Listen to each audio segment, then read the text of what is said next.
हमारे channel motivational video pure भक्ति में आपको स्वागत है। श्री हरि हर युद्ध पौराणिक भाग 1 उषा चरित्र। एक बार श्री हरि विष्णु और भगवान शंकर के बीच भयंकर युद्ध हुआ था।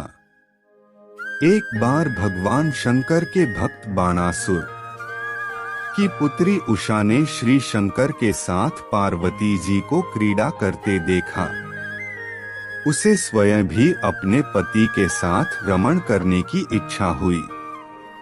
तब अंतर्यामी पार्वती जी ने उस सुकुमारी उषा से कहा, तू अधिक संतप्त न हो, एक दिन समय आने पर तू भी अपने पति के साथ रमण करेगी। पार्वती जी के ऐसा कहने पर उषा ने मन ही मन सोचा, जाने ऐसा कब होगा और मेरा पति कौन होगा। उसने इस बारे में पार्वती जी से पूछा। पार्वती जी ने कहा, हे राजपुत्री, वैशाख शुक्ला द्वादशी की रात को जो पुरुष सपने में तुझसे हट करके संभोग करेगा वही तेरा पति होगा। उसके बाद उसी तिथि को उषा के सपने में पार्वती के कथन के अनुसार किसी पुरुष ने उससे हठ पूर्वक संभोग किया। उषा का भी उसमें अनुराग हो गया। जागने पर उसने जब उस पुरुष को न देखा तो अपनी सखी को लक्ष्य करके निर्लज्जता पूर्वक कहने लगी कि नाथ आप कहाँ चले गए। सखी का नाम चित्रलेखा था। वह बाणासुर के मंत्री कुंभांड की पुत्री थी और चित्रकारी में बहुत निपुण थी।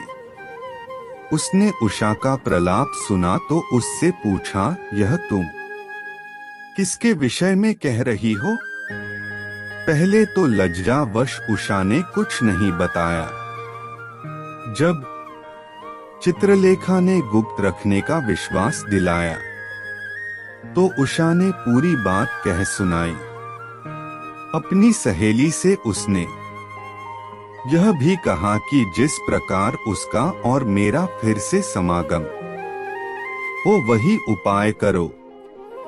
चित्रलेखा ने कहा, जिसको जानना भी बहुत कठिन है, बतलाना या पाना अभी संभव कैसे हो सकता है। तुम मेरी 7-8 दिन तक धैर्य पूर्वक प्रतीक्षा करो। ऐसा कहकर वह घर के अंदर चली गई। योग माया और चित्र बनाने में निष्णात चित्रलेखा ने मुख्य देवताओं, दैत्यों, गंधर्वों और मनुष्यों के चित्र बनाकर उषा को दिखाकर पहचानने को कहा।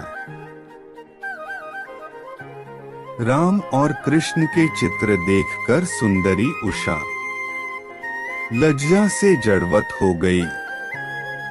कृष्ण के पुत्र प्रद्युम्न के चित्र को देखकर उसने शर्म से अपनी दृष्टि हटा ली। उसके बाद कृष्ण के पौत्र प्रद्युम्न के पुत्र अनिरुद्ध के चित्र को जब उसने देखा तो उसकी लाज जाती रही। वह बोली, यही है, यही है। कहा कि यह कृष्ण। चित्रलेखा ने अपनी सखी उषा को परिचय देते हुए का पौत्र अनिरुद्ध है और अपनी सुंदरता के लिए यह प्रसिद्ध है।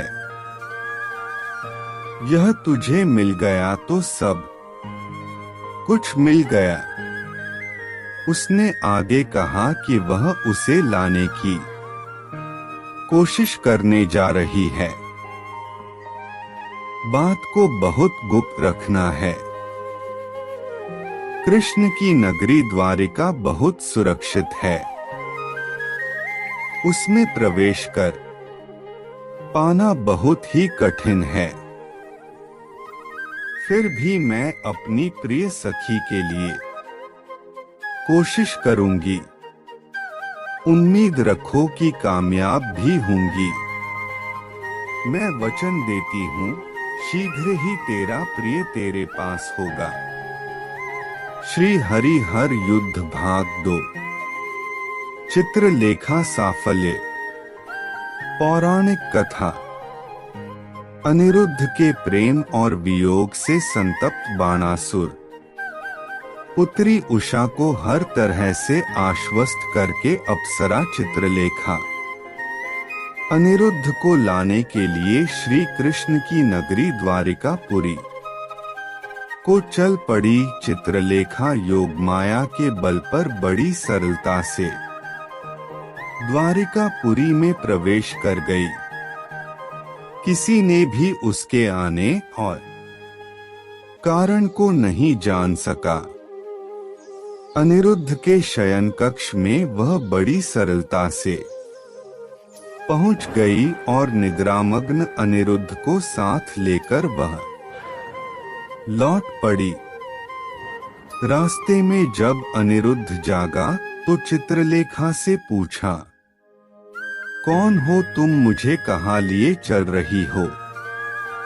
अंततः चित्रलेखा ने उषा और अपने बारे में सब कुछ साफ साफ बता दिया, जिसके फलस्वरूप अनिरुद्ध भी उषा की ओर आसक्त हो गया।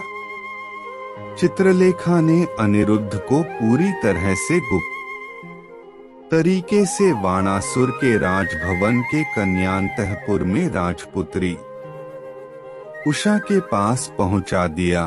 अब पूर्णतया एकांत में अनिरुद्ध और उषा बिना किसी व्यवधान के प्रेमालाप करते और एक दूसरे में डूबे रहते। आगे का पार्ट हम नेक्स्ट वीडियो में जल्द ही लाएंगे। हमारे वीडियो पसंद आए तो लाइक, कमेंट, शेयर और चैनल को सब्सक्राइब करें।